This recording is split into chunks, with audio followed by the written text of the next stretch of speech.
Bien, bienvenidos, bienvenidas a todas las personas que nos acompañan. En esta ocasión vamos a tener el evento sobre los procesos electorales municipales, países progresistas de América Latina. Este evento está organizado por la Alianza Interuniversitaria URSTIC. Es una alianza conformada por representantes de distintas universidades. Tenemos 7 universidades en América Latina, una en Estados Unidos y otra en España. Entre ellas está la Universidad Nacional de Córdoba, la Universidad Federal de Río de Janeiro, la Facultad Latinoamericana de Ciencias Sociales en Ecuador, la Universidad Nacional Autónoma de México, la Universidad Autónoma Metropolitana, está la Pontificia Universidad Católica del Perú, la Universidad de Buenos Aires, New School, y también la Universidad de las Islas Baleares. Generalmente hacemos eventos, cursos abiertos, diplomados, conferencias. En ese sentido, si les interesa, pueden seguirnos en nuestras redes sociales, que les voy a dejar en el chat. Estamos como polis.tic, en Facebook y en Instagram, donde pueden conocer mucho más de las actividades que se hacen todos los meses. En ese sentido, le voy a dar paso a Fernando Carrión, quien va a moderar esta sesión y quien irá presentando paulatinamente a los ponentes que nos acompañan hoy. Bienvenidos y bienvenidas, este es su espacio. Bienvenido, Fernando. Muchas gracias, Emilia. Un saludo cordial a todas las personas que se encuentran en sala, así como a los expositores que hemos logrado invitar. Este ha sido un año bastante movido en términos electorales. Han habido muchas elecciones. Eh, por ejemplo, alrededor de elecciones nacionales, hemos elegido presidentes, parlamentos. También en términos territoriales, hemos elegido gobiernos locales, gobiernos intermedios, y también hemos tenido consultas nacionales sobre distintos temas. Y en el ámbito de lo territorial, que es lo que nos interesa, pues aquí hemos tenido como tres niveles de elecciones. Una que podríamos llamarlo algo así como sublocal, que pondría el caso de Ciudad de México, que tiene 16 alcaldías. Entonces se eligieron esas 16 alcaldías, pero también la jefatura de gobierno, también el nivel intermedio de los estados y finalmente pues toda la federación. Eso hace que obviamente tengamos procesos electorales en términos territoriales que nos muestren los componentes políticos que van teniendo. En general, los procesos de elección territorial son relativamente recientes en América Latina. Para que ustedes vean, en el año 85, solo 7 países elegían autoridades locales, que es relativamente reciente. Y desde el año 97, los últimos procesos fueron el de Argentina y de México, ya se eligen todos los gobiernos locales y también los niveles intermedios. Es decir, hay elecciones subnacionales muy fuertes. En esta ocasión hemos querido básicamente discutir cuatro países respecto del comportamiento electoral en sus instancias subnacionales, ¿no? Es decir, las elecciones territoriales, para ver qué es lo que ha pasado. Para empezar, podríamos decir que hay una diferencia de 3 países que eligieron en periodos relativamente intermedios, es decir, con ya un desarrollo del gobierno o un ejercicio del gobierno del ámbito nacional y que a la larga también termina siendo de alguna manera una evaluación de eso. Y en el caso de México, que es la excepción, pues lo que tenemos es una elección generalizada, porque ahí se eligió absolutamente todo en sus últimas elecciones, desde la presidencia de la República, el Parlamento y todas las instancias territoriales que tienen. Eso da lugar, me da la impresión, a tener una discusión que puede ser muy interesante respecto de qué es lo que pasó con los territorios, porque si desde el año 85 pues empieza a elegirse, pues los territorios empiezan a tener ya una expresión política.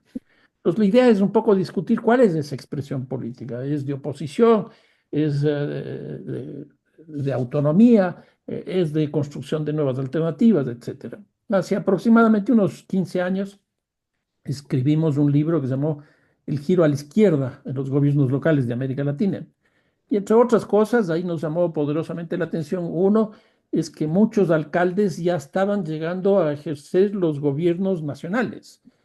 Y aquí, pues quizás lo más llamativo de estos cuatro países que hemos seleccionado sean el caso de México, que es los dos últimos presidentes y presidenta nacieron de la jefatura de gobierno de la Ciudad de México. O el caso colombiano, las últimas elecciones que Petro gana la presidencia de la República, hubo cuatro alcaldes, cuatro candidatos que fueron previamente alcaldes. Entonces, como que cambió el origen desde donde se postulan los y las presidentas, que antes generalmente era desde los parlamentos. Hoy día no ha desaparecido, obviamente, eso, pero ha entrado otra vía, que es la vía de las ciudades, de los municipios. Y una segunda cosa que vimos también es que el fortalecimiento de la tendencia, llamémosla así, progresista, nació también desde los territorios, justamente con estos procesos de democratización. Quizás el caso más interesante sea el de Brasil, porque el presidente de la República, Lula en ese momento y ahora también, provenía más bien del Partido de los Trabajadores, es decir, del mundo de lo sindical. Pero en este caso tuvo una base relativamente importante de las ciudades que terminaron pues, proyectándole. Y lo que se ve claramente es el caso de México, el caso de Colombia, que van en esa línea. Creo que el caso de Chile, de alguna manera, todavía es distante, distinto. Entonces, lo que queremos ver es qué ha pasado en este proceso electoral, qué ha pasado con los territorios. Y para eso hemos invitado a cuatro amigos. Uno, el caso de Carlos Labore, que es de México, Nelson Saule, que es de Brasil, Gerardo Ardila de Colombia y Eugenio Tironi de Chile. Así que con esta pequeña presentación quisiera dar la palabra en primer lugar a Carlos para que nos dé su opinión respecto de lo que está pasando en México y decirles a todos ustedes que más o menos tendremos alrededor de 15, 20 minutos cada uno, porque también lo que nos interesa al final es hacer una comparación, una discusión de los cuatro casos presentados. Así que tienes la palabra, Carlos. Emilia, ¿podrías subir la presentación? Claro, este momento la comparto. Bueno, yo mientras voy agradeciendo a Fernando y a Roberto Eibenchus por la invitación a participar en esta conversación. Eh, yo formo parte de dos espacios. Uno se llama Planeación para qué, que es un espacio interdisciplinario coordinado por Roberto Eibenchus, y por México Hoy, que es un espacio político coordinado por Cuauhtémoc Cárdenas. Lo menciono porque buena parte de la presentación emerge de las discusiones sostenidas en estos dos espacios. Pones la siguiente. Quisiera compartir con ustedes primero cuál es el contexto nacional en que se desenvuelven las elecciones, luego referirme a las elecciones, en qué condiciones están los municipios y la irrupción del factor Trump. La siguiente, por favor. Entonces, más allá de los beneficios sociales instrumentados en el último gobierno de López Obrador, reales y reconocibles, lo cierto es que el país está en una relativa situación de subordinación y dependencia. Pasa a la siguiente. Hay el 30% del territorio nacional está concesionado para extractivismos diversos. El mapa que ven en pantalla es minería a cielo abierto. Los puntos rojos son mineras activas y los puntos azules son concesiones, que si bien no están activas, tienen presencia en el mercado de valores. Hay que mencionar que estas concesiones se otorgaron previo al mandato de López Obrador. López Obrador no otorgó ninguna concesión adicional, pero la situación que ven en pantalla persiste todavía.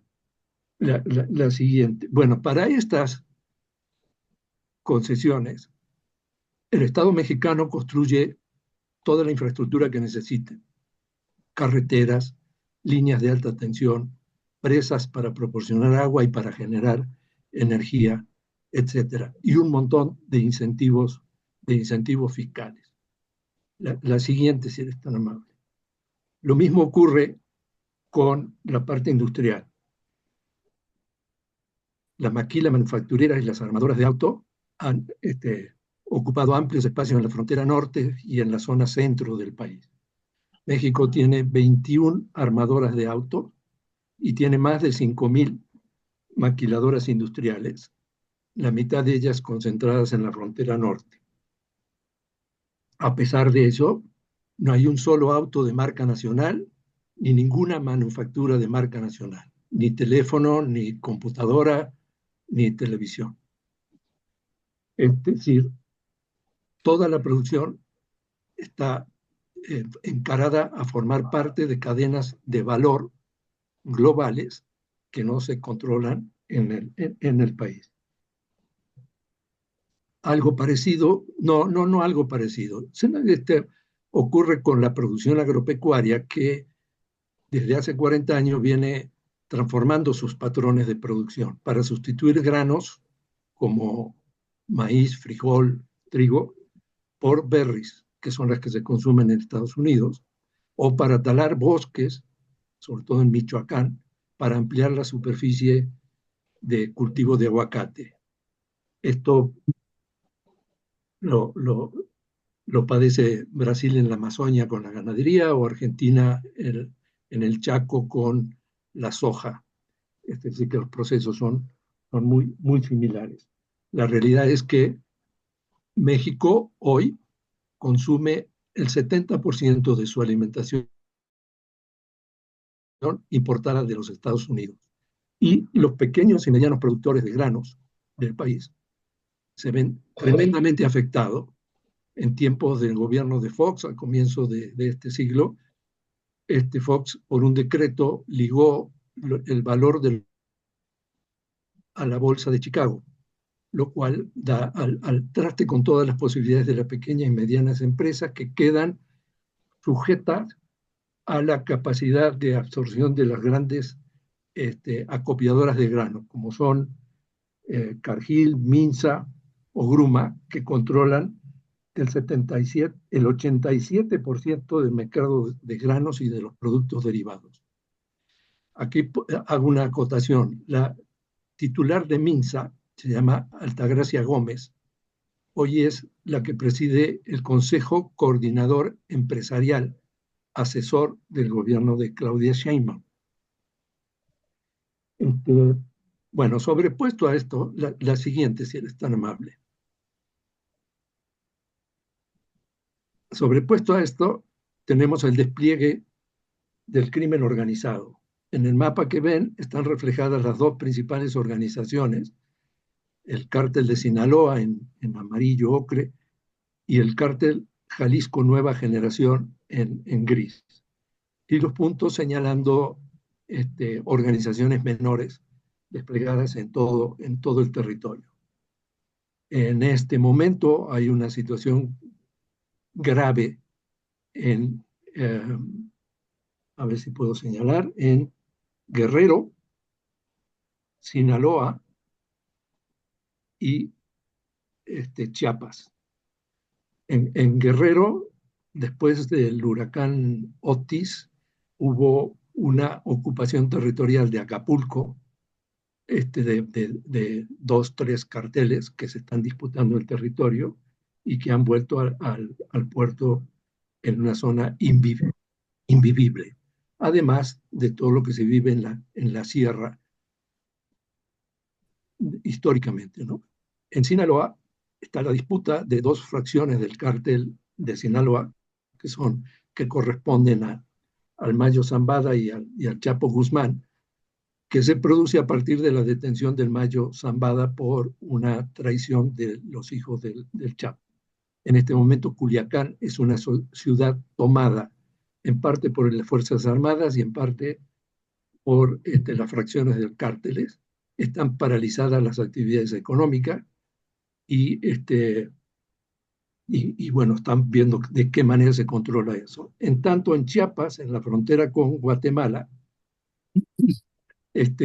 ha arreciado el intento de ocupación de los dos cárteles y hay un conflicto entre ellos y las Fuerzas Armadas que está provocando desplazamiento de población de los municipios fronterizos hacia Guatemala. Entonces, a esto, todo el territorio nacional está también ocupado por las Fuerzas Armadas, en las costas por la Armada y en el territorio por el Ejército, la Marina, el Ejército y la Guardia Nacional. El sexenio de López Obrador arrojó 200,000 muertos y 50,000 desaparecidos.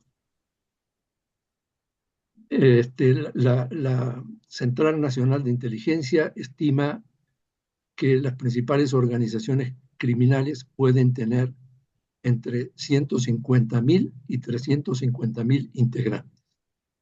Las Fuerzas Armadas en su conjunto tienen 480,000. El resultado de todo esto es un territorio fragmentado, un medio natural devastado, seres humanos despojados y desplazados, relaciones comunitarias violentadas y profundas desigualdades sociales. Podemos pasar a la siguiente. Estás llegando a la mitad del tiempo, Carlos.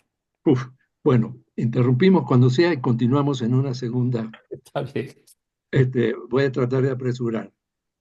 Quiero hacer un señalamiento particular para el sureste mexicano, que parece ser la nueva tierra prometida por las riquezas que guarda en el suelo, en la selva, en las costas y en el subsuelo y en el mar. Una mancha azulada que estoy señalando aquí, ¿se ve? Es la principal reserva de petróleo que tiene México. Las líneas amarillas marcan el trazo del Tren Maya,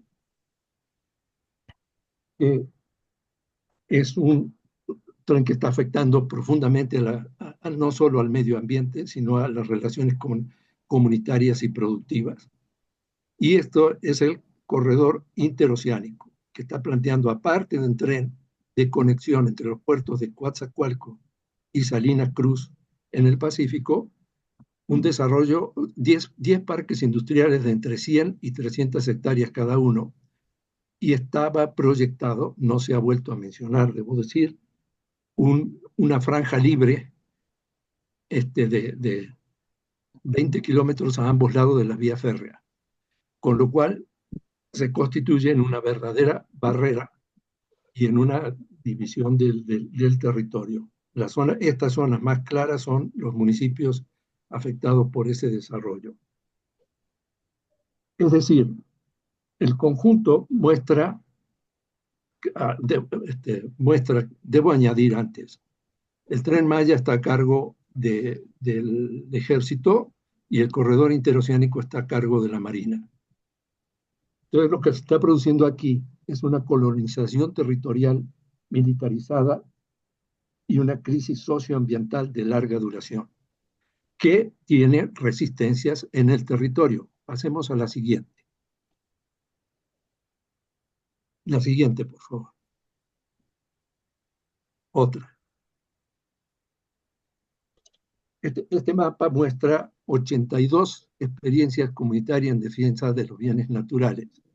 Se estima que hay cerca de 1,000 en el territorio. El mapa registra resistencias a la minería y a petróleo. Las manchas más oscuras, los puntos más oscuros corresponden a pozos de petróleo y en diferentes tonalidades de ocre están las concesiones mineras y las resistencias de las comunidades. Este mapa lo pueden consultar en internet para poder ampliarlo y ver con claridad lo que ahí aparece. Pero me interesa que la sola imagen indique el tamaño del conflicto que se despliega en el territorio. En la siguiente.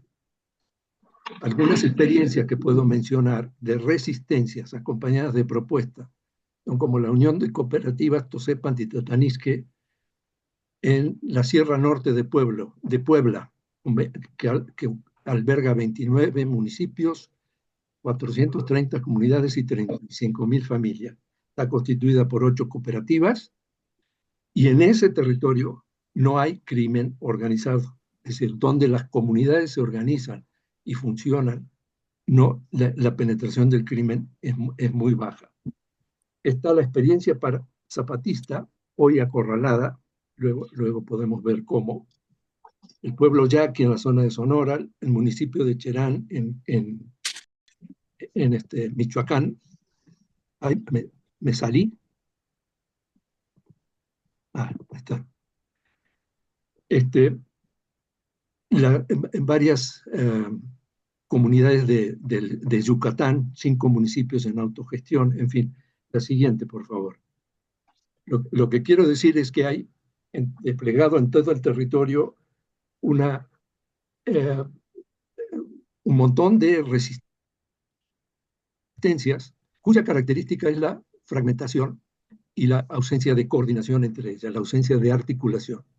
En este contexto, los resultados electorales del 24 muestran que Morena suma 3 estados. Yucatán es lo pueden ver en el mapita más pequeño. Yucatán estaba en manos del PAN, ahora pasa a estar en manos de Morena. El Estado de México estaba en manos del PRI, ahora pasa a estar en manos de Morena. Y San Luis Potosí, que tenía una gobernatura más o menos afín, también pasa a estar en manos de Morena, con lo cual controla 28 estados. A la siguiente, por favor. La Ciudad de México, a la cual hacía mención Fernando hace ratito, tiene 16 alcaldías. El plano de la izquierda muestra cómo en el 21 la ciudad estaba dividida según una línea que definía límite socioeconómico. El color marrón, morado, corresponde a las alcaldías controladas por Morena y el resto se repartía entre PRD, PAN y PRI. Los sectores socioeconómicos más elevados están del lado poniente de la ciudad. La elección del 24 de este año muestra un cambio drástico que hace que prácticamente Morena controle 11 de las 16 alcaldías. La siguiente.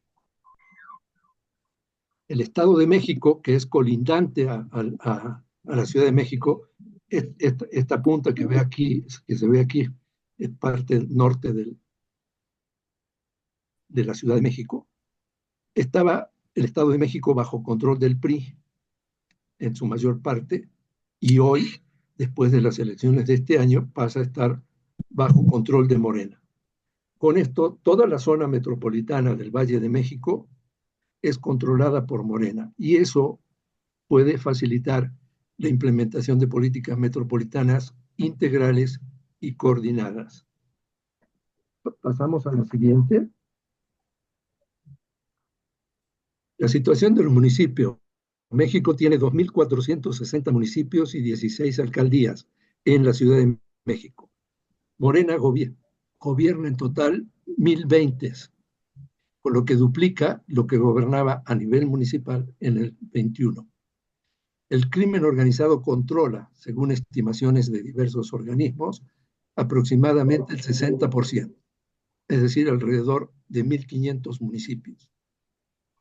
En el curso del proceso electoral fueron asesinados 38 candidatos, como una demostración de lo que puede hacer el crimen cuando un candidato no les gusta.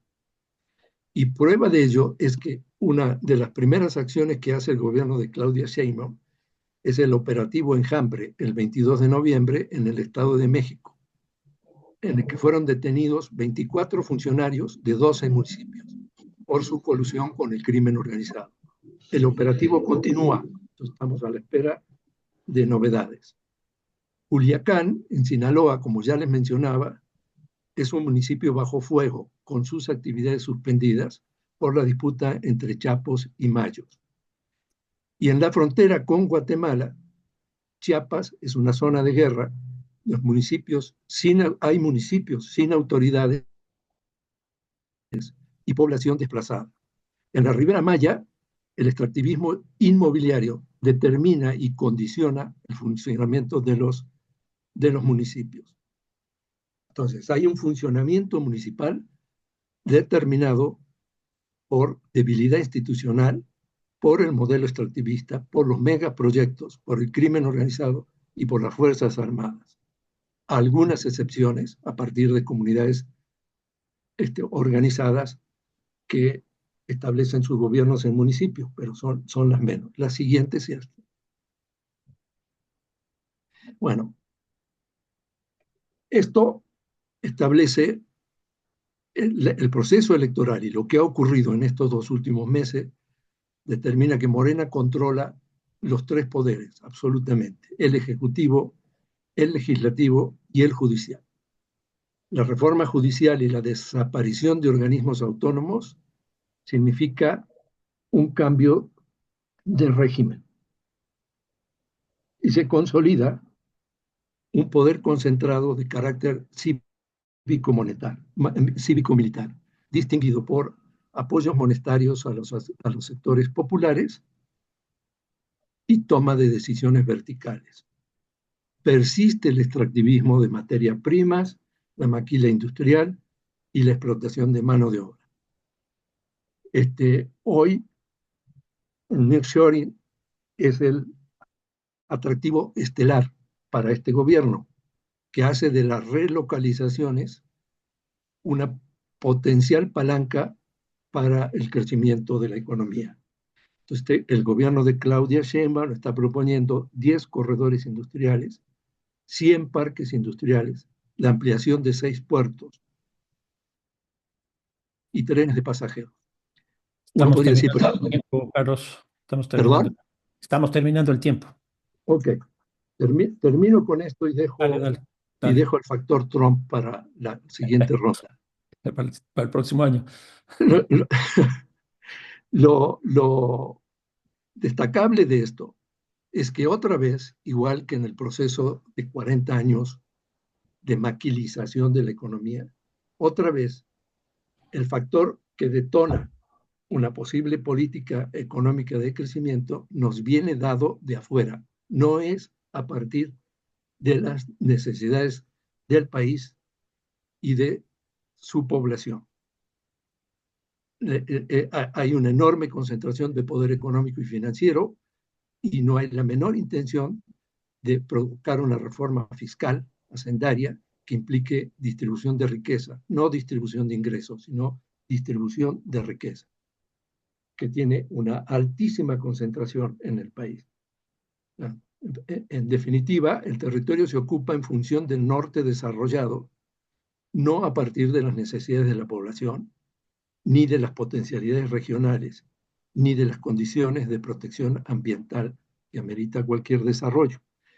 Me falta incorporar el factor Trump, para el cual la relación con México se asienta en 3 temas: fentanilo, migración y China. Pero eso lo podemos desarrollar en el curso de la discusión, si quieren. Perfecto, perfecto. Muchísimas gracias, Carlos. Bueno, hemos escuchado una exposición bastante interesante en términos de alguna manera, la territorialización, por un lado, de las formas de producción mexicana vinculada principalmente hacia los Estados Unidos, la territorialización también de las estructuras criminales. Lo mismo, ciertos lugares de producción por ejemplo, el caso del petróleo o los servicios con con el Tren Maya, y finalmente la territorialización de resultados electorales. En caso de Ciudad de México, dos periodos, el de ahora y de 3 años atrás, donde se ven efectivamente cambios sustanciales. Y luego ya la presencia de Morena que tiende pues a hegemonizar, llamémoslo así, por lo menos a tener una presencia mucho más fuerte en la totalidad del territorio. Bueno, le dejamos ahí. Inmediatamente que terminemos las cuatro exposiciones, discutiremos todo esto y tendrás un poco más de tiempo para que nos cuentes la influencia de la presidencia de Trump que empieza el 10 de enero próximo. En segundo lugar, vamos a tener entonces la exposición de Nelson Saule, también un cordial amigo, en este caso, que nos va a contar las últimas elecciones, que en realidad fueron muy recientes, sobre todo la segunda vuelta, en el caso del Brasil, y que, bueno, nos cuentes cómo está el proceso, los resultados de este proceso electoral. Adelante, Nelson. É, graças, Alfredo, pela invitação, por estar acá, não, com os colegas, para fazer esse diálogo, não, sobre os resultados dessas eleições locais em nossos países.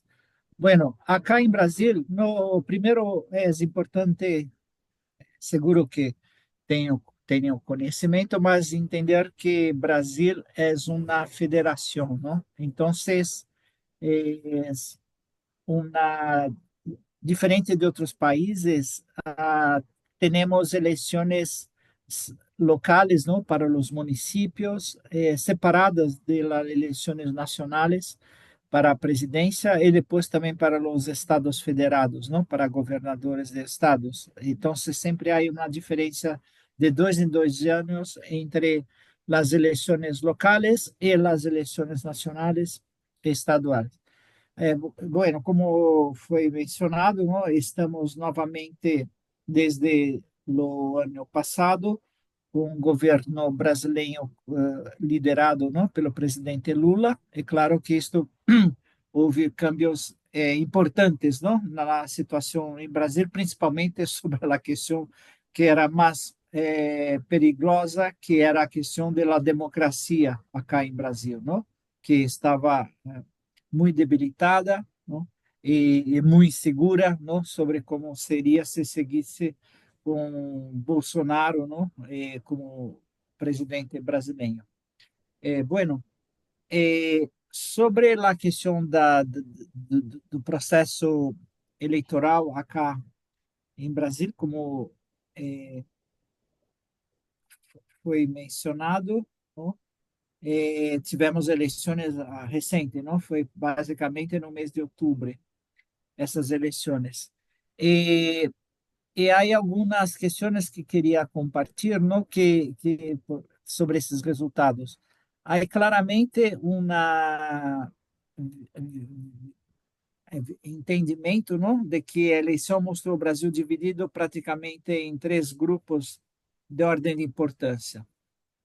Uma direita conservadora, quase de extrema direita, que se tenta não ficar tão próxima mais de Bolsonaro e da extrema direita, não? E que foi a grande ganhadora das eleições, que chamamos aqui de um bloco, não, que é muito antigo, desde pelo menos os anos 80, quando tivemos a Constituinte brasileira, que chamamos de Centrão, que concentra vários partidos de direita, não, e parlamentares, que formam um bloco, principalmente no Congresso brasileiro, que se chama Centrão, e este existe pelo menos há uns 40 anos acá em Brasil. É claro que isso vai cambiando, os nomes de partidos, dos políticos, mas, de certa maneira, este alinhamento deste bloco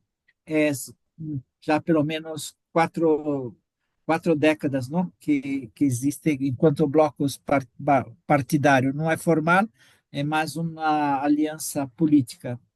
Então, essa direita conservadora pode-se dizer que foi ela tão pouco não se pode dizer que era uma direita democrática, não? e não que é tão extremista como os partidos aliados de Bolsonaro, mas também nós podemos dizer, porque este mesmo grupo, quando se teve a ditadura militar em Brasil, não? É muito de os políticos, a origem, não, de muitos desses partidos eram de grupos que estavam alinhados, não, com o regime militar acá em Brasil no período da ditadura nos anos 60, 70 e 80. Bom, o outro bloco é esse de extrema e esta direita conservadora que foi a mais eficaz, não? Que teve mais sucesso de eleições de alcaides em todo o Brasil. E depois há essa extrema direita que bolsonarista, que comparado, não, com as eleições de 4 anos atrás, em 2020, não teve não teve tanto sucesso. Claro que elegeu também muitos alcaides, mas se verificou, não, que mesmo sendo um resultado mais favorável aos partidos conservadores, a extrema-direita não foi a que teve, foi a ganadora das eleições. Bom, e depois o terceiro bloco é justamente os progressistas, a esquerda, no, principalmente vinculado ao governo, no, de Lula, do Partido dos Trabalhadores, que em número de municípios ganhados e de votos obtenidos, não, é, não foi tão bem sucedido, apesar que o PT, comparado com 4 anos atrás, até teve um crescimento de 25%. Não? Mas, de qualquer maneira, os resultados não foram tão favoráveis. Por exemplo, acá em São Paulo, nas eleições nacionais de 2 anos atrás, Lula ganhou, não, as eleições acá na cidade de São Paulo, na capital de São Paulo, não? E desta vez o candidato da esquerda perdeu, não, para um candidato conservador que era o atual alcaide, não, de São Paulo. Então teve câmbios importantes também de resultados de onde Lula e seu bloco de partidos mais progressistas haviam ganhado as eleições há 2 anos atrás e agora. Bueno, uma questão que se tem colocado, não? Porque há esses avanços nesses últimos anos, principalmente nos territórios, não? De partidos mais conservadores, não? E posso trazer aqui as reflexões que são feitas acá em Brasil, não? Uma que é uma forte presença de igrejas neopentecostais las afora que ajuda a população quando lo necessita, não? Principalmente nessa questão de caridade, não? Na questão de muita assistência, isso muito na questão familiar. eh, então, há uma presença forte, não? E principalmente nos bairros periféricos, das igrejas neopentecostais, não? Bueno, e que, claro, traz no campo dos costumes, da moral, não, um discurso mais conservador, familiar, patriarcal, antifeminista, não? E também, claro, não sei como é na realidade de seus países, acá, os partidos, a esquerda, os mais progressistas, não sabem operacionalizar tão bem as redes sociais, não? E isso é também um dos fatores para que hoje haja mais forte a presença, não, de la direita nos governos e principalmente de parlamentares, não, dos partidos mais de direita. Uma outra questão que acá em Brasil também talvez seja específico é que desde o governo Bolsonaro se iniciou no parlamento brasileiro a utilizar um instrumento que se chama pressuposto secreto, não? Que significa basicamente que parte do pressuposto, não, nacional os parlamentares fazem a gestão desses recursos. Isso sempre foi possível com chamadas emendas parlamentares. Isso não é novidade, não? Mas o problema é que se passou a não se identificar quem eram esses parlamentares, não? Para onde se ia esses recursos, e por isso que passou a se chamar pressuposto secreto, pelo menos desde 2020, não? Então, só para se ter uma ideia, não? Este ano de 2024, há pelo menos 10 mil milhões de dólares, não? Aproximadamente 50 mil milhões de reais que estão nessa parte do pressuposto nacional, não? E agora, por questões de negócio, porque há um projeto no Congresso de ajuste fiscal, que o governo, o presidente Lula está muito envolvido para aprovar este projeto. Havia uma decisão da Corte Suprema, de um dos ministros, de se paralisar o uso dessas emendas, não? E agora, por questões políticas, há um projeto que tenta regulamentar um pouco melhor como se vai utilizar essas emendas, não? Um pouco mais de transparência, mas não está ainda tão bem suficiente. Mas esta semana está se liberando, não? Praticamente 500 milhões de dólares, 1.000 milhões e 500 milhões de dólares que foi autorizado pela própria Corte Suprema. Sim, é muito recurso, não?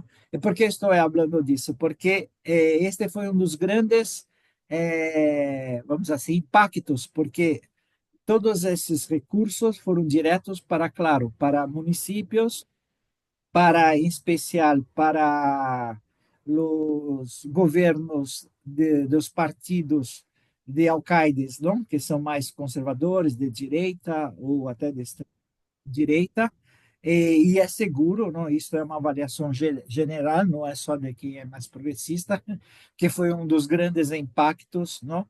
De se ter esses recursos dos municípios para ser alguma obra, não? Para qualquer tipo de atividade, que foi fundamental, não?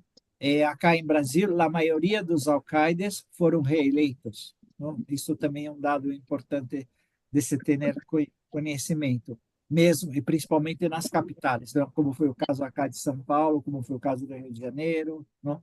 Como foi o caso de Recife, de Salvador, de Porto Alegre, enfim, as principais cidades praticamente não houve câmbio nenhum dos alcaides, não? Então se diz que é uma eleição da reeleição, não? Que praticamente se sucedeu. E claro que muitos desses alcaides tiveram este resultado, principalmente por causa do uso desses recursos. Então, claro que há questões, mas no aspecto dos costumes, de um avanço, não? De uma visão mais conservadora dentro da sociedade brasileira, mas é muito claro a prática, não? Que há recursos que foram usados, não? Eleitoralmente por essas emendas, por esse pressuposto secreto, que é muito, não? Bueno, nesse momento que está se discutindo o progressista, que está aí, justamente nesse momento, até aí vai ter um encontro do Partido dos Trabalhadores no próximo ano. Se deve se a radicalizar-se hacia a esquerda, partindo da premissa de que a falta de radicalismo foi a razão da perda de apoio popular, não? E a outra é de acercar-se mais ao centro, repetindo a estratégia que se garantizou a vitória de Lula em 2022, quando os votos dos centristas foram decisivos, não? Este é um debate que está se fazendo neste momento, não? E, especialmente também pelo próprio Partido dos Trabalhadores. O governo brasileiro é um governo claramente de alianças, e há muitas avaliações se é um governo de centro-esquerda ou se é um governo de centro-direita, não, porque há muitos partidos conservadores que foram aliados, não, nas eleições, não, para a presidência, para eleger Lula, e que se seguem, não, no governo, não, e alguns muito fortalecidos depois dessas eleições locais. Não. Um outro ponto aqui também que trago para reflexão é Estamos que, llegando al fin, Nelson. sim, sim, já estou aí para concluir. Dale, dale. É que acá em Brasil se falou muito desde os governos Lula, os primeiros, de que se estabeleceu um modelo de inclusão via o consumo, não? Que se chamava de inclusão social através do consumo, onde se sacou, não, pelos programas sociais, com uma estratégia eficaz, milhões de pessoas da pobreza e da hambre, não? Dando dignidade. E se faz já várias reflexões. O que faltou foi mais uma educação política, junto com esses meios de consumo, não? Para se entender melhor por parte da população, dos beneficiados, como funcionam as políticas sociais, não? E que esse modelo não é mais suficiente. É claro que há na memória da maioria da população que vive nas periferias, nos territórios, não? Toda a memória buena sobre Lula, os programas sociais que se seguem, não? Acá em Brasil, contra a questão de la Bolsa Família e também contra a questão do combate à hambre, não? E esta é uma reflexão que se faz, não? De que precisa ser aprofundado mais sobre a questão, porque parte do que vivem nos territórios periféricos estão vivendo, votando ou apoiando partidos mais conservadores. A outra é a questão da cultura do empreendimento, não? Que há todo um questionamento, não? Que difundir a cultura do empreendimento é difundir uma cultura individualista, mas que está muito popular, esta cultura do empreendimento, e para muitos que vivem na periferia, representa uma liberdade, uma capacidade, por exemplo, de escolher quais são as horas de trabalho, sem ter um chefe, sem ter uma contratação rigidez de legislação trabalhista, que muitos não desejam. Porém, ponto, este é um debate que está sendo hecho, não? E que necessita ser aprofundado para pensar como são as estratégias para se trabalhar melhor nos territórios e na periferia, não? Bueno, e por fim, neste momento, apesar de ter tido todos esses avanços, não? Dos partidos conservadores nas eleições municipais, houve alguns fatores que acredito que tenham conhecimento, não? Praticamente neste último mês, coisas que estão, pelo menos, trazendo um pouco de luz, não? Para os próximo ano, principalmente. Primeiro foi a denúncia do golpe de Estado de Bolsonaro e de generais e coronéis. Não? Pela primeira vez, acá em Brasil, alguns militares, não, general, foram presos, não? Porque conspiraram a ser um golpe após a eleição de Lula, conspiraram para matar Lula, seu vice-presidente Alckmin, e o ministro da Corte Suprema, Alexandre de Moraes, não? Isso tudo, claro, que trouxe um grande impacto e segue, não? Porque tudo vai ser para o próximo ano, não? Lá, as denúncias, o julgamento, não? A possibilidade de prisão de generais e também de próprio Bolsonaro. Outro que é um pouco mais cultural, mas que também é importante dizer que há uma repercussão muito grande da película Sigo Aqui, de Rubem, que traz a narrativa, não, de um ex-político acá em Brasil, Rubens Paiva, que foi morto durante o regime militar. E este filme traz toda uma narrativa familiar, principalmente da chefe de família, que era uma advogada, Eunice Paiva, e seus filhos, e está concorrendo já para o Globo de Ouro, provavelmente também concorre ao Oscar. Há quase 3 milhões de pessoas que já foram aos cinemas, não ver assistir essa película. E, por fim, últimas 2 semanas, há muitos crimes cometidos por a polícia militar aqui do estado de São Paulo, não? E com imagens muito fortes, que trouxe uma repercussão muito negativa para o governador, que é um aliado de Bolsonaro, não? Que se chama Tarcísio, que foi fundamental para a eleição aqui na capital de São Paulo, porque se aliou. E, portanto, essa visão extrema de direita, não de la questão de como atuar com a segurança, com a questão da violência, Claro. teve uma repercussão negativa, não? Enfim, teve alguns câmbios, não?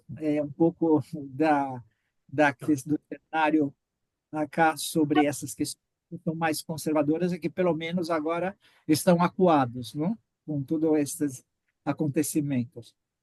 Bueno, acho que me cerro acá essa primeira reflexão. Gracias. No, gracias a ti, Nilsson. Muy, muy interesante. Básicamente lo que nos has planteado son quizás dos puntos de partida relacionados. El uno, que tiene que ver con los resultados electorales, con estas tres fuerzas políticas disputándose, un cierto retroceso de la propuesta de izquierda progresista, etcétera, no tan fuerte, pero un cierto retroceso. Y luego un avance importante de la derecha, tanto ahora sí centro derecha como la derecha. Y frente a eso has hecho una transversalidad de algunos temas que me parecen interesantes. Está uno primero el tema de la religión, que bueno, en el Brasil siempre ha estado presente, y creo que eso vale la pena discutirlos en todos nuestros países. Está también lo que hablas del presupuesto, que a la larga no solo son recursos, sino políticas que van atrás. Entonces, ¿cómo cruza eso? Pues me parece interesante. Y finalmente planteas dos cosas complejas. Uno, el tema de la democracia, con toda la reacción que tuvo Bolsonaro cuando gana las elecciones pasadas, Lula, y todo lo que eso pues, plantea como debate de qué tipo de sociedad se quiere en el Brasil.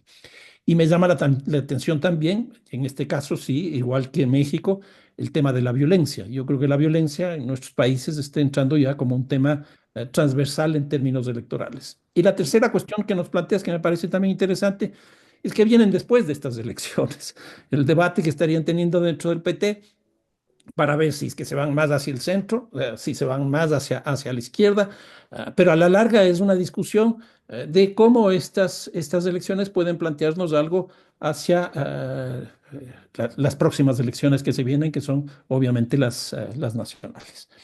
Bien, tenemos en tercer lugar la presentación de Gerardo Ardila, desde Colombia, a que nos cuente también qué es lo que pasó en estas últimas elecciones y relativamente recientes de los territorios desde los gobiernos locales, etcétera. Adelante, Gerardo.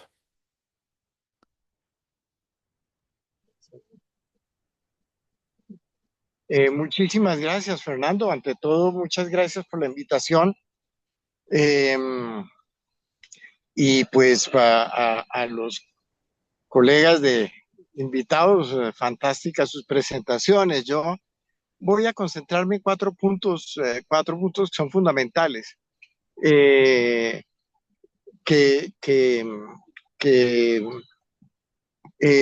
pueden ayudar a entender un poco lo que está pasando aquí con las elecciones, ¿no? Primero que todo, pues nosotros venimos de un cambio de fondo, un cambio realmente importante con la elección de Gustavo Petro a la presidencia. Ya vamos a completar pues ya 2 años y medio, vamos para 3.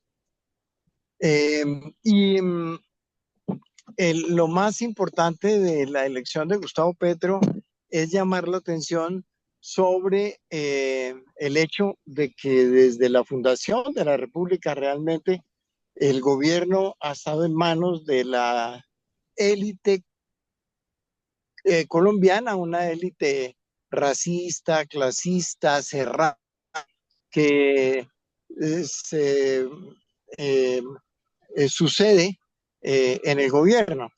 Tuvimos un periodo que se llamó el Frente Nacional, en el que se decidió que los partidos liberal y conservador, que en el fondo tienen poquísimas diferencias ideológicas y políticas entre ellos, se sucedieran en su paso por el Estado, de tal manera que una vez le tocaba a uno y al siguiente al otro, y por lo tanto las elecciones siempre, desde antes de que ocurrieran, era clarísimo cuál iba a ser el nuevo presidente, cuál iba a salir elegido. Eh, También es importante la presencia de Petro, no solamente por la novedad, digamos, de tener a un personaje que viene más cerca de la izquierda que el centro y que tiene unas propuestas tanto económicas como sociales muy novedosas y muy transformadoras. Y entonces jala a algunos proyectos políticos que no tienen fuerza suficiente, es decir, que dependen muchísimo de, de que Petro se mueva en algún sentido para facilitar su elección. Eso tiene un doble cara porque en eso de las ciudades grandes, fundamentalmente Bogotá, en Bogotá Petro tenía una influencia, pero en estas elecciones perdió las elecciones frente al candidato de una coalición de todos los partidos que no eran de izquierda, es decir, no puedo decir de derecha o de ultraderecha, pero todos los que no eran de izquierda se unieron en un solo paquete para enfrentar eh, la posibilidad de un gobierno de corte petrista también en la ciudad de Bogotá. El candidato que representaba a Petro quedó en tercer lugar y obtuvo más o menos una tercera parte de la votación que obtuvo el ganador. El ganador fue elegido con 1.500.000 y Gustavo Bolívar, que era el candidato del grupo, digamos, de izquierda, tuvo un poquitico más de 500.000 votos. Ese es el primer punto que quería mencionar, que me parece un punto importante. El segundo es que en las pasadas elecciones regionales, una evidente, el gran perdedor de las elecciones, o los grandes perdedores, fueron los partidos políticos. Las elecciones se dieron en torno de una serie de alianzas entre grupos generalmente muy pequeños, algunos de ellos muy recientemente fundados en torno de políticos regionales y locales con alguna visibilidad, se unieron para enfrentar también la fuerza de los partidos políticos, sobre todo de los dos tradicionales que hemos tenido siempre, el Partido Liberal, el Partido Conservador, y ahora un partido que no tiene una dirección ideológica y una clara posición política, que es el Partido Verde, al que pertenecía la alcaldesa de Bogotá precisamente, que tuvo en las 4 grandes ciudades, Barranquilla, Medellín, Cali, Bogotá, los mayores porcentajes y por lo tanto tiene el mayor número de representantes en los consejos municipales y en las asambleas departamentales. Y, sin embargo, no tienen la misma fuerza en el Congreso. Es muy interesante, ¿no? Son fuertes localmente, pero no llegaron con esa misma fortaleza sus representantes al Congreso Nacional. Ese tema es muy interesante porque quienes han venido siempre tratando de unificarse en torno de propuestas específicas de unión han sido los grupos de izquierda. No hay partidos de izquierda realmente en Colombia ahora, con la excepción del Partido Colombia Humana, que es el partido que fundó Petro, que se está disolviendo, darle pie a otra cosa que ha venido planteando también Petro, que es la creación del pacto histórico, que fue el pacto que se hizo para que Petro llegara a las elecciones, convirtiéndose en un nuevo partido que represente a toda la izquierda unida. Sin embargo, en las últimas semanas han surgido dos grandes sectores en la izquierda, ambos apoyando Petro y su gobierno, pero con tendencias distintas y reclamando desde luego, obviamente, la posibilidad de que de sus filas salga el candidato presidencial de la izquierda para el próximo periodo. Un tercer tema que me parece importante mencionar es el papel y el comportamiento de las mujeres en esta elección, que tiene dos puntas.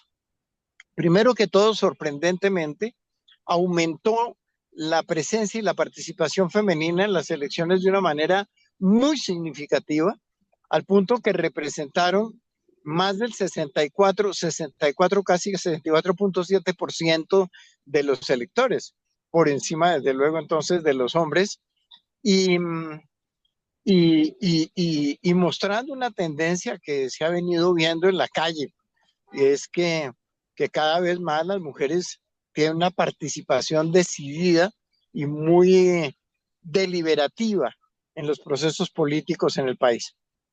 Pero la otra punta es que eso no se convirtió en que llegaran muchas mujeres también a los cargos de elección. Por el contrario, mientras que la presencia femenina entre las últimas elecciones regionales y estas aumentó en más de 10 puntos, a su vez, las mujeres que se presentaron a la elección solo aumentaron sí, pero aumentaron en un 1.5%. De manera que la diferencia ahí es interesante y llama la atención sobre cuál es realmente esa participación femenina y a qué le apunta. Yo creo que eso tenemos pocos análisis y sabemos poco.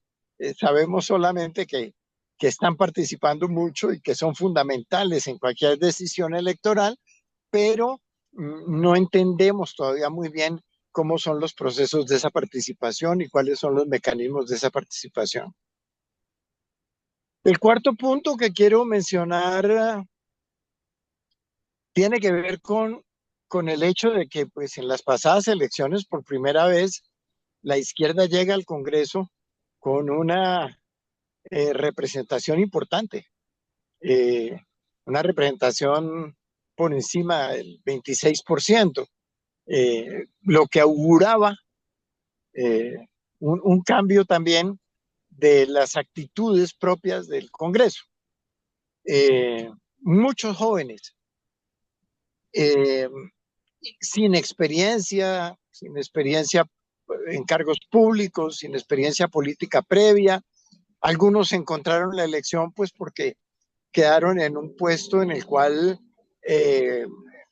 casi todos los grupos en todas las ciudades y en todos los departamentos, la izquierda fue, por sugerencia también de los organismos centrales de la izquierda, fue con votación cerrada, con listas cerradas. Es decir, que el votante votaba por la lista, independientemente de quiénes fueran, mientras que por lo general los partidos de derecha y los partidos de centro siempre se presentan con listas abiertas donde usted escoge en la lista por quién está votando. Y eso cambia notablemente la elección en todos los sentidos. Entonces llegaron este grupo de jóvenes y generaron una gran esperanza en el país de la posibilidad de renovación de las costumbres en el Congreso y del trabajo en el Congreso. Sin embargo, a esta altura, las elecciones fueron en octubre del año pasado, ya pasamos más de un año, la decepción es grande. Hay una que otra excepción, hay 2 o 3 personas, no quiero dar nombres, pero 2 o 3 personas que se distinguen porque han presentado propuestas interesantes, las han llevado a debate, han ido a sus regiones a socializar y a discutir las propuestas que quieren llevar al Congreso, que muestran realmente una nueva posibilidad de práctica política. Pero en general, ninguno de los nuevos congresistas ha hecho una sola propuesta importante. Han sido apabullados por la derecha y han sido apabullados sobre todo en este año. Ojalá que eso vaya cambiando también. Han sido apabullados sobre todo por la forma en la que funciona el Congreso. Esa inexperiencia y esa novedad de estos nuevos políticos tiene una característica, y es que no tienen ni idea de todas esas trampitas de la forma que se utilizan en las votaciones, ¿no? ¿A qué hora le dan la palabra? Es fundamental, porque es la hora en la que llegan los medios de comunicación y por lo tanto los medios de comunicación vienen, agarran al que esté hablando para tener la noticia y se van. Y el que no, el que habló antes o habló después, pues queda por fuera de la noticia diaria. Son esas trampitas, esas mañas que se saben los políticos tradicionales después de llevar muchos años en el Congreso y que las manejan muy bien. Cómo hacer la votación, dónde interrumpir, cuándo abrir o cerrar la sesión. Todo eso ha sido muy fuerte para este grupo que definitivamente no tiene ninguna presencia. Pero además de eso, en las últimas semanas eh, se ha hecho evidente otra cosa, y es que también no tienen mucha claridad política, a pesar de se sabían algunos, repetían algunos discursos que venían de sus propias colectividades, pero ya en el Congreso, al tener que tomar posición frente a debates claves, frente a discusiones que tienen que ver, por ejemplo, eh, qué hacer con la regla fiscal, si se mantiene o no se mantiene, ni la más remota idea, entonces quedan como invitados de piedra y por lo tanto terminan apoyando de manera pasiva, pero apoyando las propuestas que hacen los viejos dinosaurios del Congreso.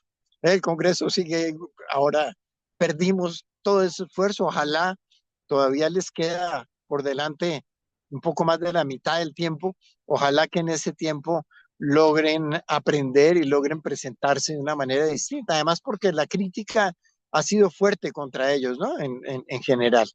Eh, Este era el cuarto punto que quería mencionar. Recojo, el primer punto es la importancia que tiene Petro como figura que jala sobre todo a quienes buscan una transformación en el país, pero que al mismo tiempo tiene la otra punta.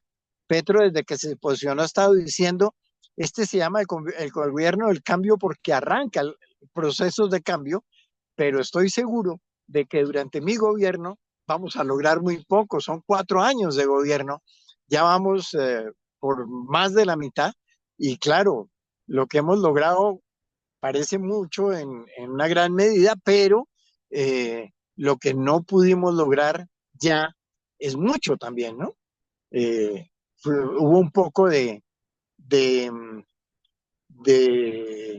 exageración en las propuestas y entonces la gente las cobra. Usted prometió que iba a hacer tal cosa y lo que está haciendo, mire, es tan chiquitico que eso no fue lo que usted prometió. Y eso forma parte de la inexperiencia en el gobierno también, sin duda alguna, pero también forma parte de la idea que siempre tenemos de que cuando nosotros estemos en el gobierno todo va a cambiar.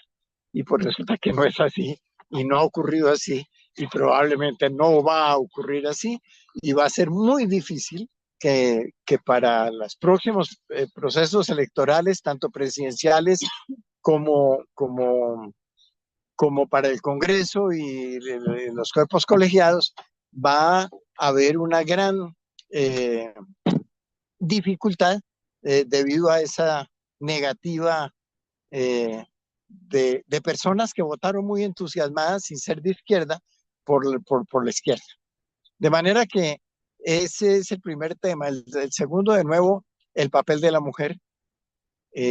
Muy importante su participación, pero lo que uno podría sacar, hay estudios, es una irresponsabilidad de mi parte, pero lo que uno podría sacar como conclusión inmediata es que la participación femenina sigue apoyando procesos tradicionales y que no tiene una fuerza tan grande de transformación como se imagina generalmente la política nacional.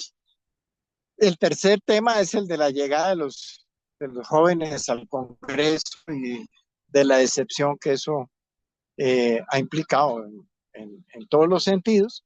Y por último, pues estamos viviendo unos momentos muy difíciles y muy interesantes al mismo tiempo. Acaba de presentarse a la discusión del Congreso los resultados de la misión de descentralización del Estado, que trajo unas propuestas interesantísimas, muy serias, pero que realmente en la discusión del Congreso se cayeron. No hubo posibilidad de que la izquierda y el bloque de izquierda actuara como bloque. El bloque de izquierda no existe realmente en el Congreso.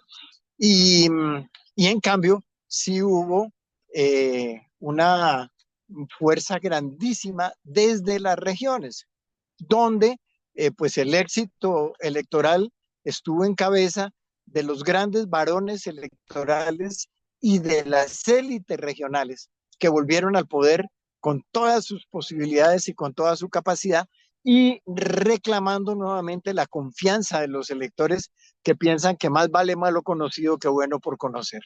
De manera que con esto cierro. Muchísimas gracias, Fernando. Espero haber aportado una visión que sirva de algo. Y bueno, a sus órdenes y muchísimas gracias por esta oportunidad de oír a los colegas de los otros países.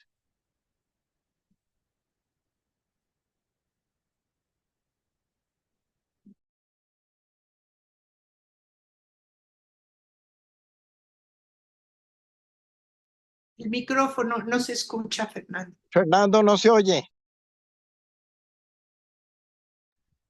Mejor que no se oiga.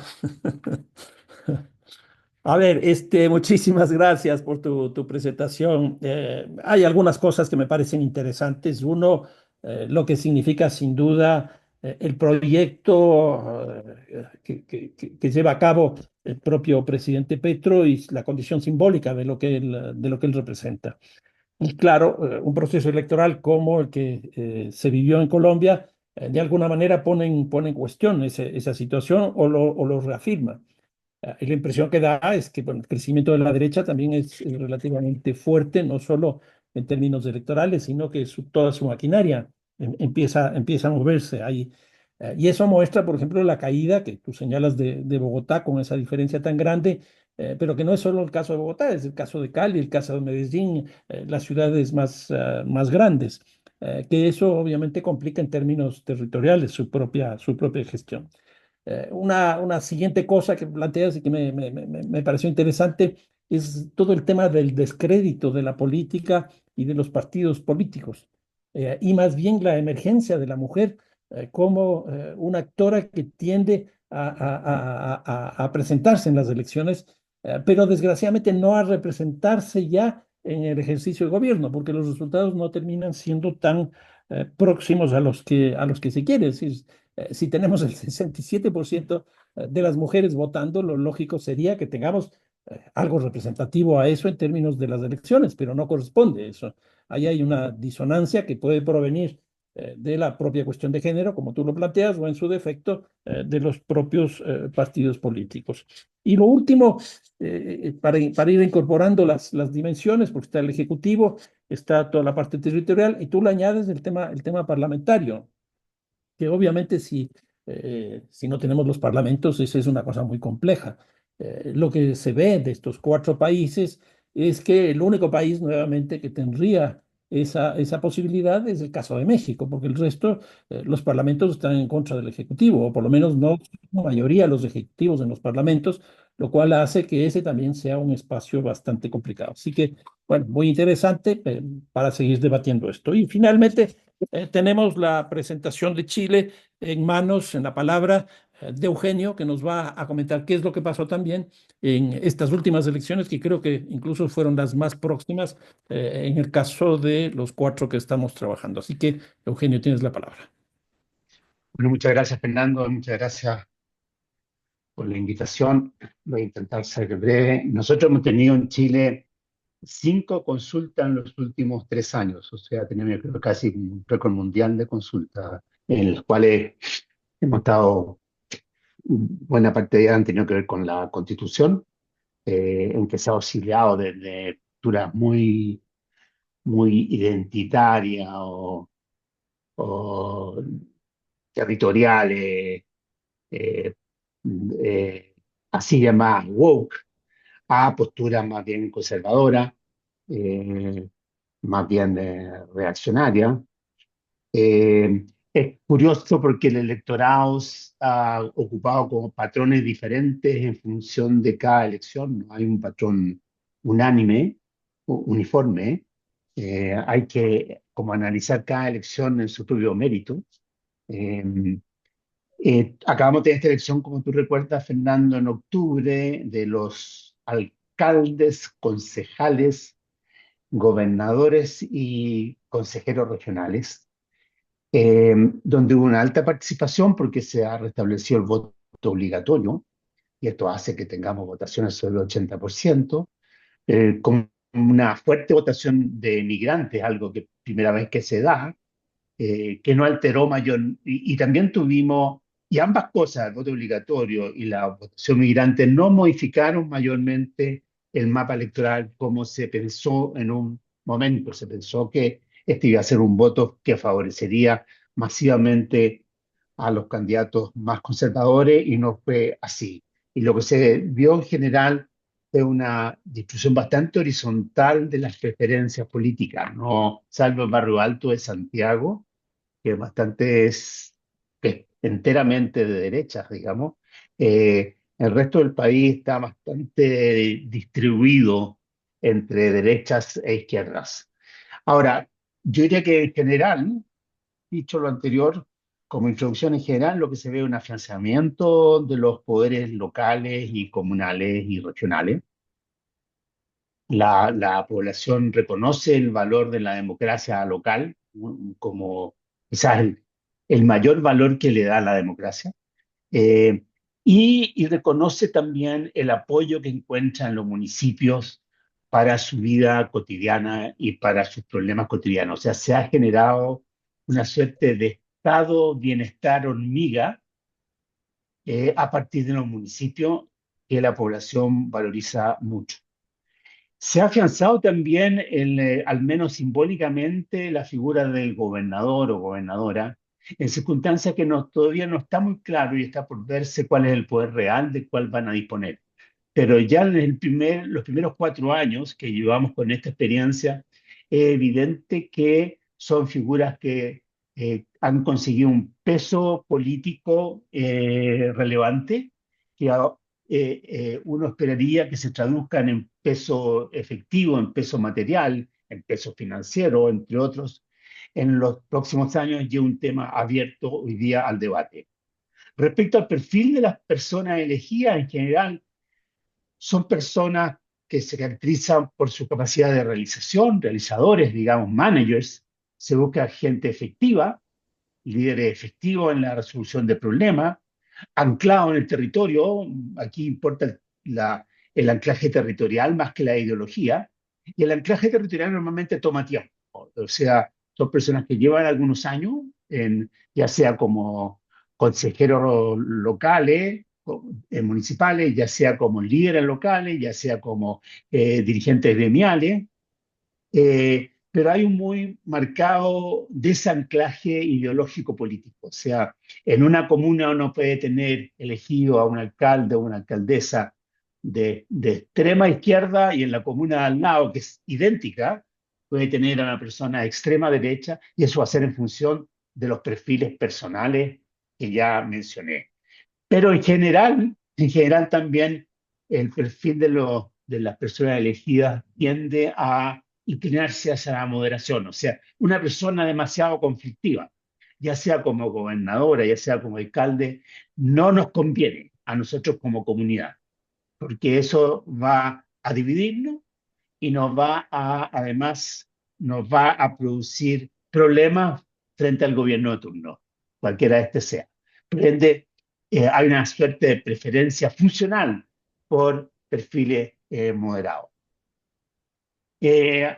Otra cosa que mencionaría es que aquí los promedios, como decía antes, engañan, porque claro, en promedio hay un cierto equilibrio de fuerzas políticas, pero uno encuentra, como dije, personas muy inclinadas a la izquierda que en un lugar sacan 80 o 75% de los votos y personas muy inclinadas a la derecha que en otro lugar obtienen también un porcentaje parecido. Entonces, se hace el promedio, se ve un equilibrio, pero este promedio está constituido sobre diferencias muy sustantivas, muy sustantivas. O sea, el elector, la lectora, eh, elige sabiendo por qué está eligiendo y por qué está votando. ¿Ah? Y si se cambia de comuna, va a cambiar su voto, no importa la identidad política del candidato, sino que lo que importan son sus atributos particulares. En general, lo que uno observa es el fin de los brokers políticos de la transición, o sea, los partidos políticos, desde luego, y los líderes políticos que en el pasado tenían una suerte de control transversal desde el gobierno nacional al regional y al local, hoy día no lo tienen. ¿Ah? El gobierno local como que se ha autonomizado y está en manos de este tipo de perfiles que acabo de escribir y llama la atención, y subrayaría esto, el afianzamiento de líderes de una nueva generación, una nueva camada de izquierdas, que fueron elegidos hace 4 años en el boom, digamos, en el auge digamos así, de la inclinación de Chile hacia la izquierda. Fueron elegidos alcalde o alcaldesa, que se presumía o se pensó que no iban a ser reelectos, porque eran personas que no tenían experiencia, no tenían grandes redes, que no se les conocía tampoco capacidad de gestión, y un número importante de ellos y de ellas fue reelecto con amplísima mayoría. O sea, la nueva generación de la izquierda en Chile, que es el Frente Amplio, ¿ah? O sea, el equivalente a lo que fue Podemos en España, esa nueva generación se está formando no en el Parlamento, ya no en la academia, se está formando en los municipios. ¿Ah? Y eso es un punto muy importante, creo, a tener presente. Ahora, desde el punto de vista de una lectura política de los resultados, ya lo dije, aquí se restablece una suerte de equilibrio histórico de fuerza. Aquí no hay más elegidos de derecha, pero hay más población bajo gobiernos de izquierda y en los gobernadores la derecha se recupera, pero sigue siendo dominantemente de centro-izquierda. O sea, hay un cierto equilibrio de fuerzas, ¿ah? Entre izquierdas y derechas. Hay dentro de las dos coaliciones, digamos, desde la derecha, desde el centro para la izquierda y del centro hacia la derecha, digamos, hay un triunfo relativo de las posturas más de centro, ya sea el centro derecho, como dije, o centro izquierda. O sea, la derecha tradicional chilena, que aquí la llamamos Chile Vamos, logra contener la hemorragia que representaba la ultraderecha o el Partido Republicano y la amenaza que allí estaba presente.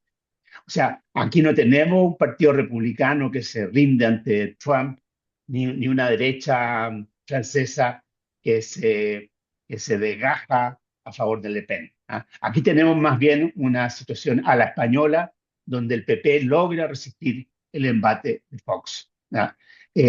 A la derecha más extrema en estas elecciones le fue muy mal, o sea, no muy mal, porque el punto de comparación anterior era cero, ¿ah?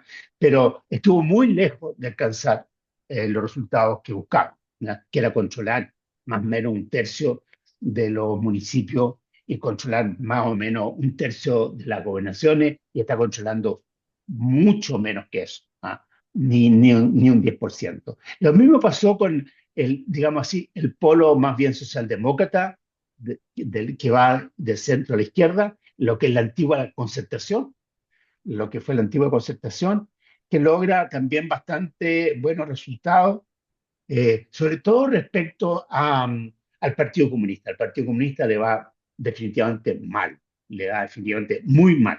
¿Ah? El Frente Amplio, como dije, logra defender algunas de sus posiciones, no así el Partido Comunista. En todo caso, lo que se ve aquí en estas elecciones es el auge, ya parece imparable, del independentismo, porque buena parte de los candidatos que fueron elegidos va en la lista de un partido, pero no se declara militante del partido. O sea, ya hoy día declararse militante de un partido es casi comprar el pasaje de la derrota.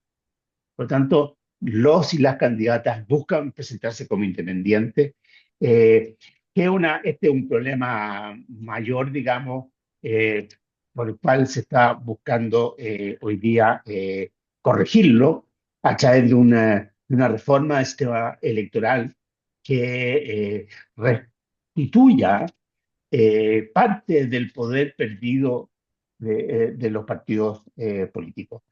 Eh, Ahora, por último, yo agregaría para objetos de la conversación, es que efectivamente, como se mencionó en el caso de México, o en el caso también en parte de Brasil, los municipios están resultando en Chile hoy día una plataforma muy importante para actuar en la política nacional.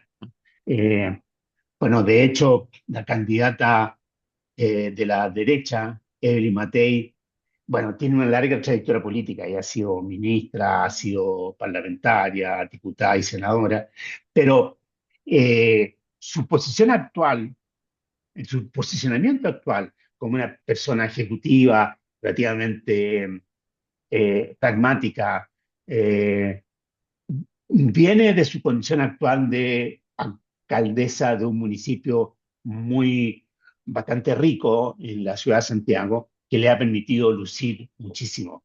Lo mismo pasa, en cierto modo, por el lado del centro hacia la izquierda, donde eh, el candidato, el alcalde electo de Maipú, que es la comuna más populosa de Chile, y que tiene un mix demográfico muy parecido a Chile, al país en su conjunto, que se llama Tomás Bodanovich, consiguió también una votación extraordinaria y se proyectaría como un potencial candidato presidencial si él lo quisiera, pero él definitivamente ha cerrado esa puerta a machete porque quiere cumplir con su obligación frente a quienes lo eligieron. Algo parecido sucede con Claudio Rego, el electo gobernador por la región metropolitana. O sea, hoy día lo más robusto, lo más saludable que tenemos en nuestra vida democrática, el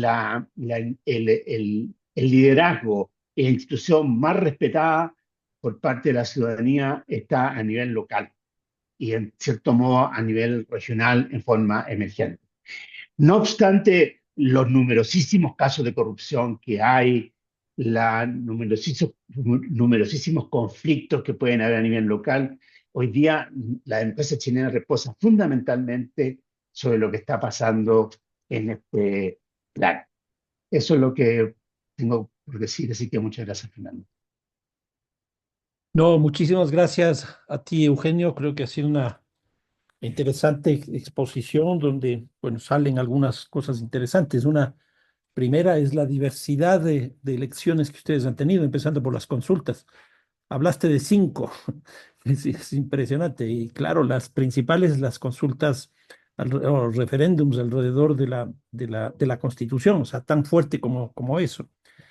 Luego me parece interesante el cambio del electorado chileno que estás planteando, ¿no? Uno, la presencia de la obligatoriedad del voto, los migrantes y los jóvenes. Y planteas esto de los jóvenes desde una perspectiva interesante de cómo empiezan a formarse dentro de los propios municipios y hacer ahí la política. Y termina siendo un municipio con una forma o el territorio, una forma de proyección, incluso la presidencia de la República, con los ejemplos que pusiste al final, con Matei, el gobernador de Santiago y el de Maule, que me parece interesante.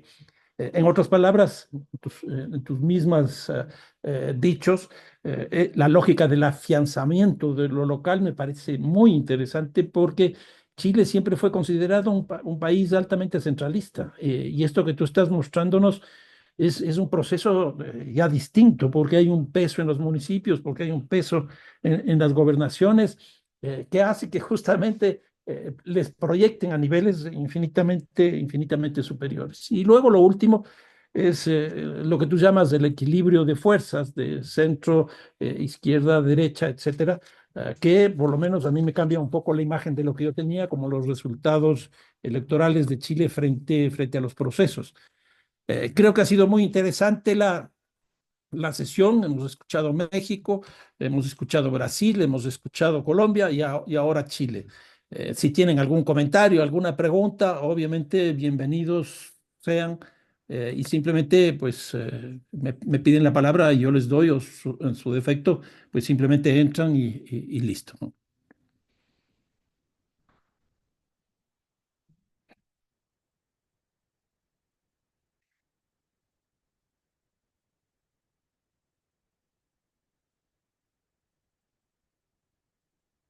¿Quién se anima? ¿Quién se anima? Bueno, Fernando, perdón, mas yo voy a tener que, en poucos minutos, tenho outro compromisso. Eu fiz alguma confusão com o fuso horário e então No fuiste el las... único, no fuiste el único. Ah, então tá bem. Então tá bem.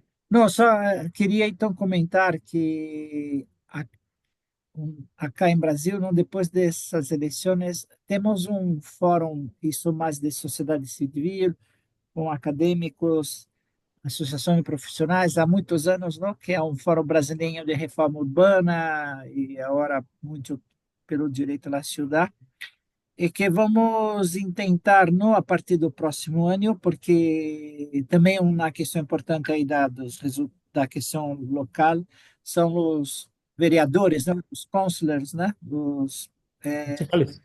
os parlamentares locais, não, acá chamamos de vereadores. E vamos buscar articular, já tivemos essa experiência anos atrás, há mais de 20 anos atrás, de ter uma frente também de vereadores, não, parlamentares locais, mas assim desse campo, não, acá do direito à cidade, reforma urbana. E agora temos buenos vereadores, não? Acá em Brasil e São Paulo temos um urbanista que já tem muita experiência, talvez algum conosco, é Nabil Bonduc, não? Que é Claro, claro, muy conocido. sim, que é professor de urbanismo aqui da USP, já foi vereador outros mandatos e regressou, mas aí agora buenos parlamentares não só em São Paulo, em várias cidades, e vamos buscar articular uma frente, não, nacional desses vereadores deste campo, e se tiver depois oportunidade, não sei como este grupo vai seguir, não, se vai ter algumas outras iniciativas, não, podemos ir atualizando como vai estar isso.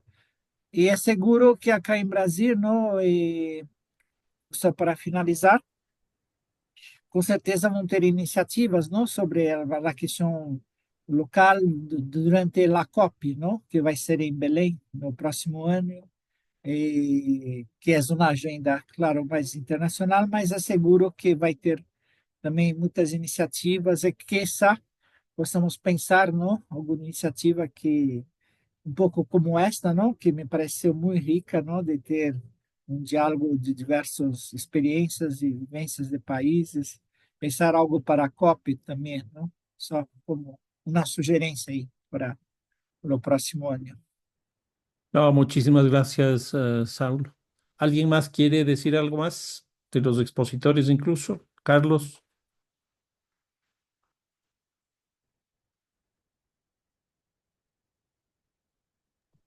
Sí, Patricia también. sí. A ver, me gustaría preguntarle a Eugenio, ¿cómo impactan los procesos políticos en relación al poder económico y al modelo de desarrollo del país? ¿Qué vinculación tiene?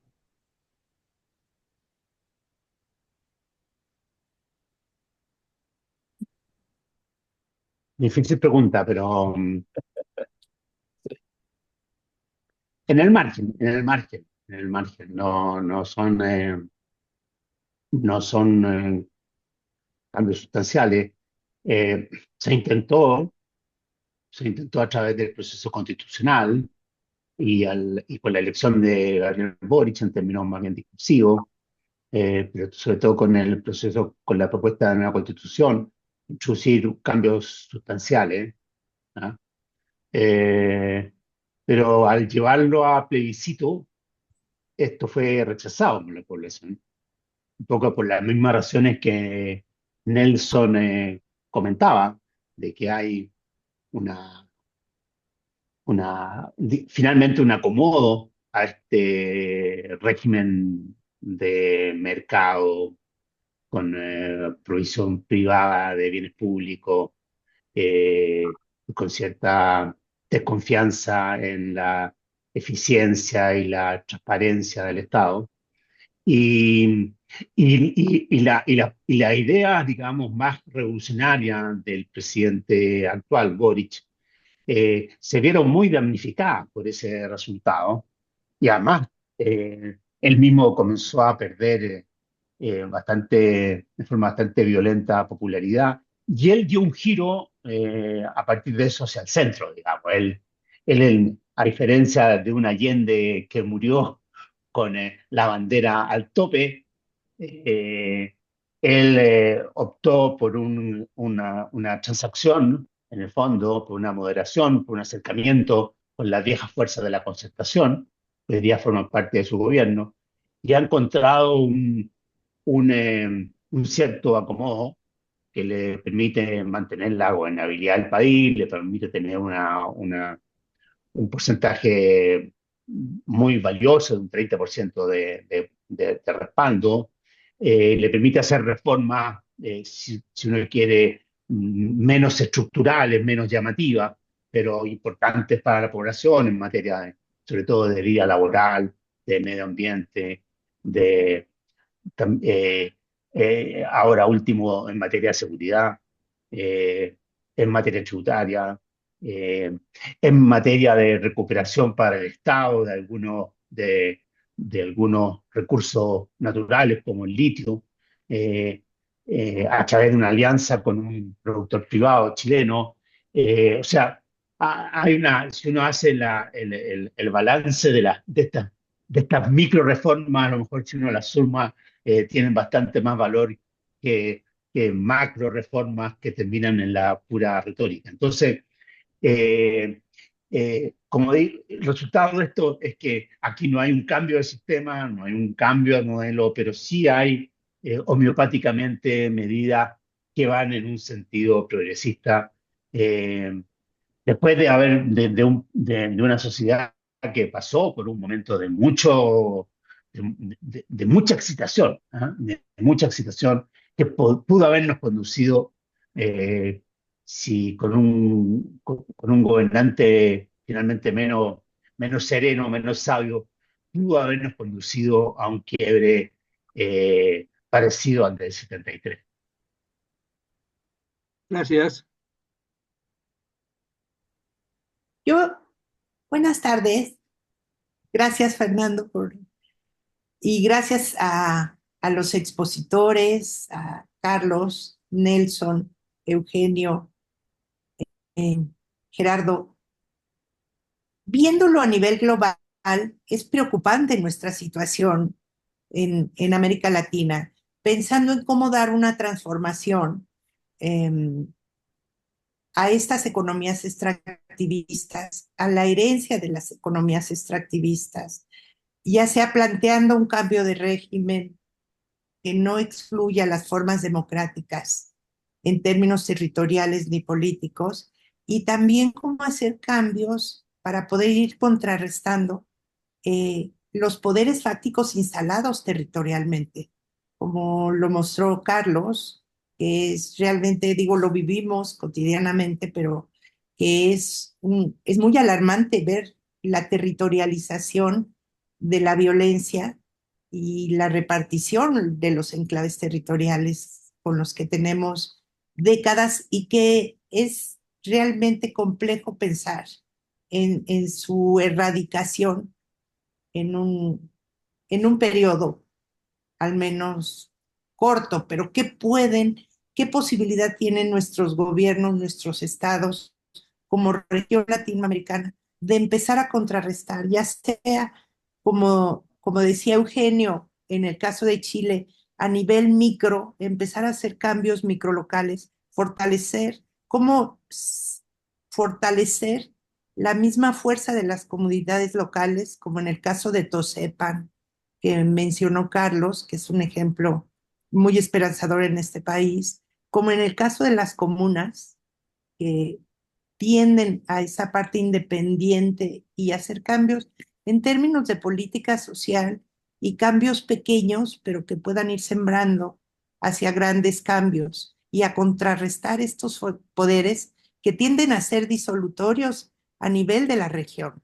No sé, qué opina? Qué posibilidades tiene el Estado en nuestros países de impulsar giros realistas frente a estas realidades tan dramáticas realmente? También para Fernando, va la pregunta, está el caso de Ecuador, para Ahora, Alfredo en términos de la Constitución de Chile, de todo todo este gran esfuerzo por el cambio de la Constitución con todo lo que significa la Constitución previa, en fin, al aterrizar en las realidades. Fernando. dale, dale, por favor. No, Fernando, yo quería mencionar dos temas que, pues, a propósito no toqué, pero que son importantísimos. El primero, que me hace acordar ahorita Patricia al mencionarlo, es el de la territorialización, tanto de la violencia como de la esperanza. En el caso colombiano, en la última elección, algo que es clarísimo es que eh, alrededor del país, formando una especie de dona alrededor del país, eh, ganaron las propuestas de izquierda, sí, pero no solamente de izquierda, sino también las propuestas populares que vienen de los grupos minoritarios que siempre han sido tradicionalmente olvidados, pero que fueron la base fundamental de la elección de Petro. Entonces, hay una verdadera separación en Colombia. Las cuatro grandes ciudades andinas tienen una tendencia a la derechización muy clara, mientras que los territorios de la periferia eh, van convirtiéndose en áreas donde las propuestas que vienen más de los trabajadores, de los campesinos que se han fortalecido muchísimo en este gobierno, los indígenas, las comunidades afrodescendientes, eh, tienen, ganaron de una manera muy importante en sus regiones. Ese era el primer comentario, pues que hay esa diferencia que es muy interesante también. Apenas los analistas están empezando a tratar de entender si eso responde a una dinámica completamente temporal o si por el contrario está mostrando procesos más enraizados en esas áreas que probablemente van a jugar un papel importantísimo en dos cosas. Uno, en que ahí se fortalezcan los procesos democráticos si la izquierda no vuelve al poder.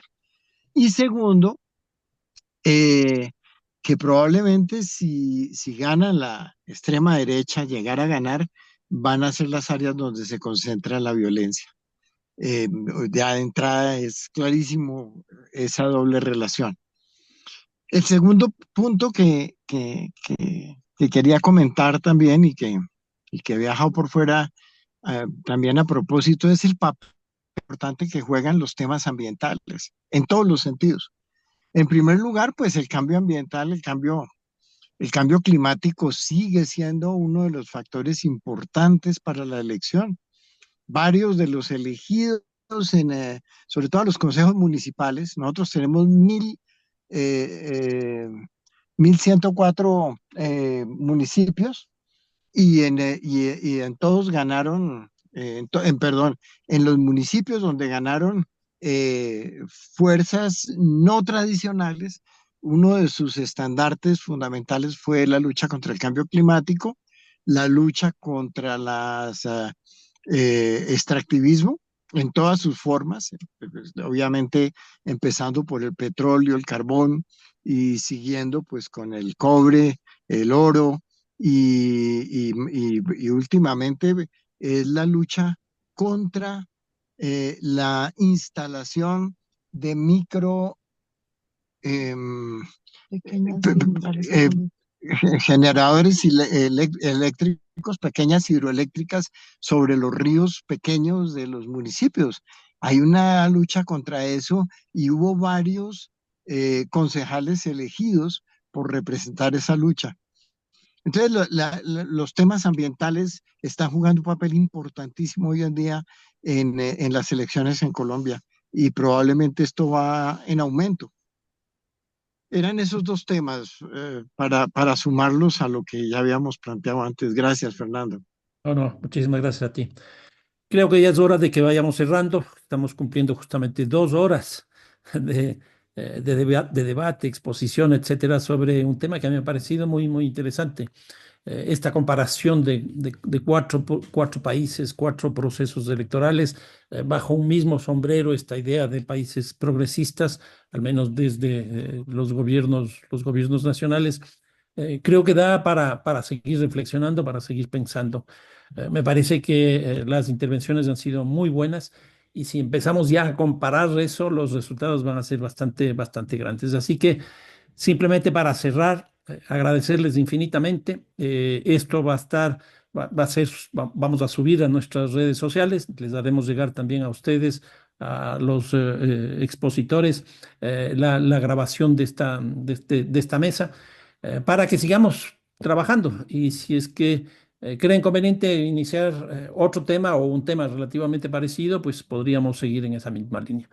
Así que muchísimas gracias, que les vaya muy bien y bueno, feliz año. Ya estamos terminando el Muchas año. gracias. Suerte, Un encantado. abrazo, Suerte. un abrazo, gusto en compartir con ustedes. Felicidades.